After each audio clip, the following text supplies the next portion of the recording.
ministro do Supremo Tribunal Federal.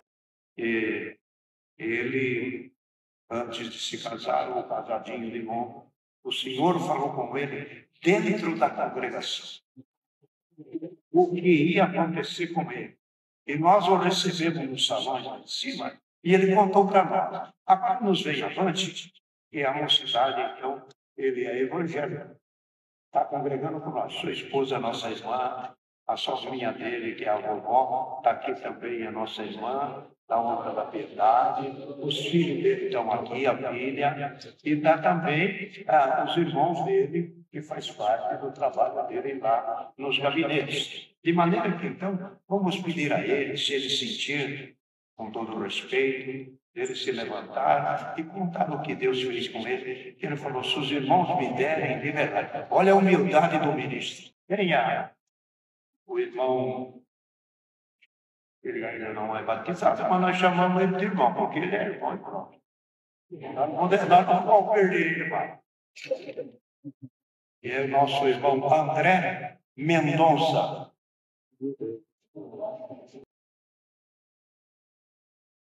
Deus seja louvado. Me levanto na presença de Deus, dessa querida irmandade, com muita gratidão ao coração, gratidão por estar vendo essa obra tão linda, cheia de júbilo e de alegria, por ver essa mocidade cantando, louvando a Deus e ver que a obra de Deus está mais viva e forte do que nunca. Um privilégio, um presente para mim. Irmão Marsola depois vai puxar minha orelha se eu falar alguma coisa errada e vai fazer as correções devidas. Meus irmãos, jamais imaginei o privilégio de me ser concedida a liberdade de testemunhar nessa obra de Deus. Quantas vezes estive aí, algumas lá em cima. Que privilégio contar a obra de Deus e o que Deus faz na vida da gente. E eu peço que vocês mantenham isso, continuem contando as obras. Conte quantas são e quanto Deus tem feito na vida de vocês. Quando nós contamos a obra de Deus, às vezes quem está precisado se alimenta e sai com esperança em função do testemunho de vocês. Eu agradeço a Deus a liberdade de estar aqui nesta noite, diante dos anciãos da igreja, diante dessa querida e amada irmandade, para contar um pouco do que Deus fez na minha vida, através também da sua vida e da obra de Deus na congregação cristã no Brasil. Deus me deu o privilégio de me casar com uma serva de Deus desta obra. Ela foi tudo de melhor que Deus podia ter preparado para a minha vida. Eu disse aos irmãos que, ao vê-la e conhecê-la, eu sabia que ela era a esposa que Deus tinha preparado para mim. Depois de 6 meses de muita timidez, tomei coragem de pedir-lhe em namoro.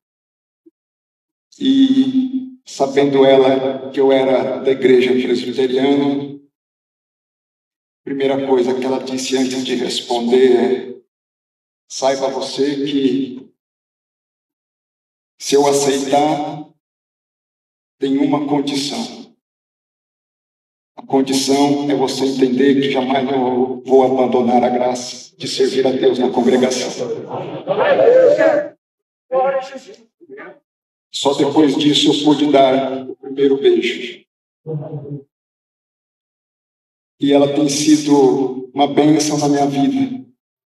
Disse aos irmãos há pouco: se a força de Sansão vinha dos seus cabelos, a força na minha vida vem da presença da serva de Deus que Deus preparou para ser minha esposa. Daí a tamanha tamanho privilégio e responsabilidade. Dela vieram 2 lindos filhos que são a alegria da minha vida. A Daniela e o Luiz Antônio. A Daniela nasceu prematura, com 1,3 kg. Dali saiu direto para a UTI e ali permaneceu quase 30 dias. Saiu com 1,7 kg. Pouco mais de um mês depois, apareceram algumas manchas no seu corpo, chamadas petequias. O médico se assustou e pediu que nós fizéssemos exames de sangue na Daniela. Os resultados indicavam baixíssimos níveis de uma substância no seu sangue. Então, encaminhou para uma hematologista que recomendou que nós tirássemos o líquido da sua medula. E ela, com pouco mais de 2 quilos, retirou o líquido e algumas horas depois nós fomos chamados para conversar com os médicos e a notícia que nos foi dada é que o pior não havia se confirmado, que seria uma possível leucemia, mas que ela teria uma doença para toda a sua vida, porque a sua medula não era capaz de produzir aquela substância tão importante. E ela ia, durante toda a sua vida, carregar aquela enfermidade. Nos encaminhou, então, de Londrina para São Paulo, aqui no Hospital das Clínicas. Viemos com muito aperto no coração, ela era muito pequenininha, não cabia, até a cadeirinha de nenê era grande para ela. E os médicos aqui no Hospital das Clínicas, a primeira coisa foi recolher o sangue para ver como estavam os níveis dessa substância. Algumas horas depois, os médicos nos chamam surpresos. Nós não conseguimos entender. Como ela tinha só 4.000 e ela não poderia produzir, que nós explicássemos como que agora ela estava com 60.000.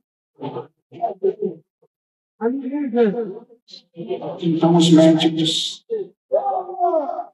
nos mandam de volta para Londrina e dizem: façam um acompanhamento semanal para ver o que está acontecendo. E a cada semana os níveis iam subindo e subindo. E chegaram aos 200.000. E ela está hoje com 20 anos, com toda a saúde. E nos dando a alegria de estar aqui também. E tem sido uma bênção na nossa vida. Mas, meus irmãos e minhas irmãs, no ano 2000, nós fomos morar em Londrina, no Paraná. E eu já era advogado da União, por concurso público, saindo de uma cidade muito pequena, aqui no sul do estado de São Paulo, Miracatu. E ali em Londrina, eu, como presbiteriano, fui estudar teologia. E os presbiterianos têm uma característica: eles gostam de estudar a Bíblia e ler livros de teologia e escrever. E nós, pastores, no seminário, nós somos preparados a estudar para preparar os sermões, as palavras que serão ministradas na igreja. E algo que sempre me admirou é que na congregação os irmãos se levantam sem uma prévia preparação intelectual, mas não somente através da preparação espiritual.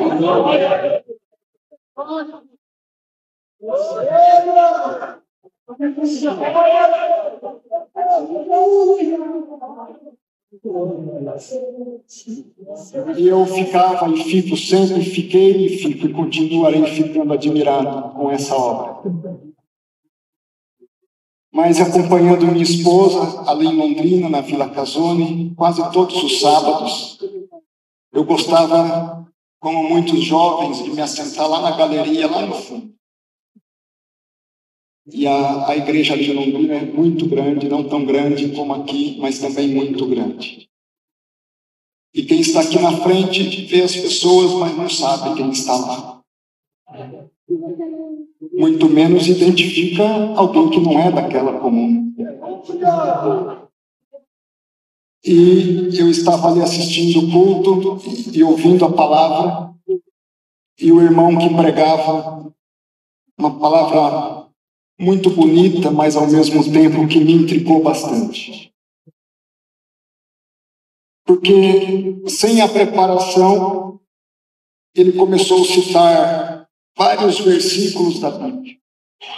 E ele citava o livro, o capítulo e o versículo e dizia o que estava lá. E ele fez isso 1, 2, 3, 4, 5 vezes, ia do Novo ao Antigo Testamento. E eu comecei, ele se preparou. Porque como é que ele está falando tudo? Ou ele se preparou, ou ele está errando. Porque ele não pode ter tudo isso na cabeça. Então, enquanto ele pregava, ele continuava fazendo as citações e dizendo o texto que eu comecei. Eu vou conferir se ele está acertando ou não. E ele continuava falando e eu ia. Acertou.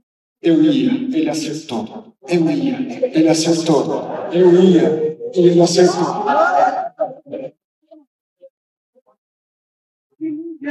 Até que lá estava eu indo de novo. E ele, você que está aí, querendo conferir se eu estou acertando ou estou errando. Pare agora, porque é com você que eu vou falar. Deus vai fazer uma obra na sua vida. E Ele vai te colocar num lugar tão alto que você nem imagina. E neste lugar, através da sua vida, leis nesse país e no mundo mudarão. Eu nem conhecia Brasília, meus irmãos. Eu fui conhecer Brasília só anos depois. No ano de 2005. E nem lá eu queria ir. Fui para ficar 60 dias. Esses 60 dias foram passando. Me chamaram para ficar em definitivo. Eu recusei por 3 vezes. Até que na quarta, para não dizer um novo não, eu pedi mais 30 dias para pensar na expectativa de que desistisse. Mas me deram mais 30 dias. Então minha esposa e filhos foram conhecer a cidade e pedindo a Deus direção. Um dia, conversando com a minha esposa, eu disse, Janeiro, eu sei o que será toda a minha vida em Londrina. E talvez passe todos os meus dias me perguntando o que teria sido de mim se tivesse ido para Brasília. E Deus pegou um menino de uma cidade de pouco mais de 20 mil habitantes, que em 1996, já formado, ia fazer as suas audiências com o sapato furado.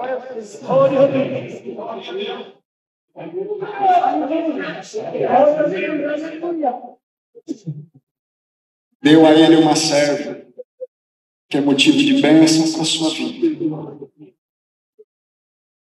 Deu a ele saúde, deu a ele uma família,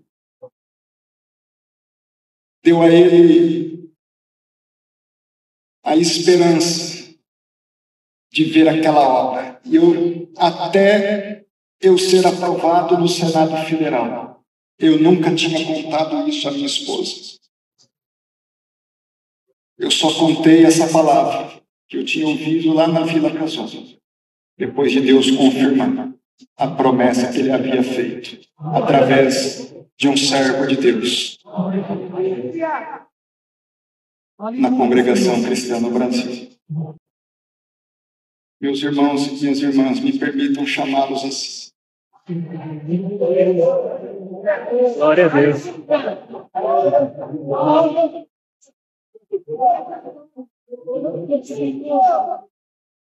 Assim como Deus olhou para mim nesta hora Acredite na palavra de Deus, transmitida dos púlpitos desta hora. É palavra viva, é palavra que edifica, é palavra que alimenta, é palavra que sustenta. Aleluia! Quantas vezes Deus falou comigo aqui nessa casa? E eu tenho certeza que Deus vai falar com muitos de vocês. Se alimente da palavra. Acredite na palavra. E acredite no que Deus pode fazer na sua vida e através da sua vida. Não despreze os pequenos começos. Sirva a Deus. Se humilhe diante de Deus.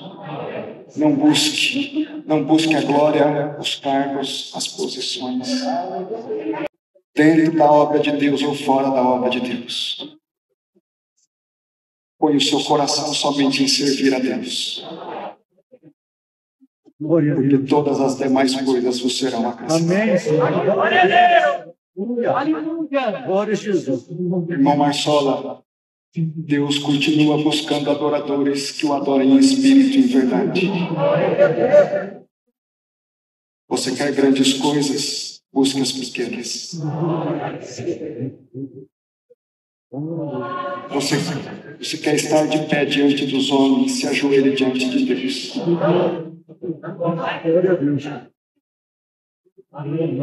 A razão de você e eu vivermos é glorificar a Deus. Você é jovem, tem todos os sonhos e todas as dúvidas. Coloque os seus sonhos e as suas dúvidas diante do altar de Deus. E deixe Ele agir através da sua vida. Faça a sua parte. Estude, trabalhe, seja honesto. Mas acima de tudo, se humilhe diante de Deus. E entenda que vocês jovens serão amanhã os que estarão sentados aqui à frente, levando essa obra até que o nosso Senhor Jesus Cristo volte.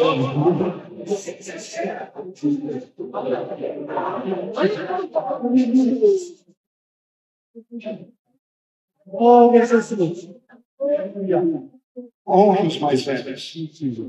Honre os seus pais e as suas mães. Porque são esses que Deus usa. Seja humilde. Ao mesmo tempo, eu tenho um pedido a fazer. É que vocês jamais duvidem do poder de Deus na vida de vocês. E que vocês orem e trabalhem para o crescimento dessa obra. Que assim como abençoou e tem abençoado a minha vida, continuará abençoando a vida de muitos. Um outro humilde pedido. Orem a Deus por mim, para que Deus me sustente, a minha família. Deus seja louvado.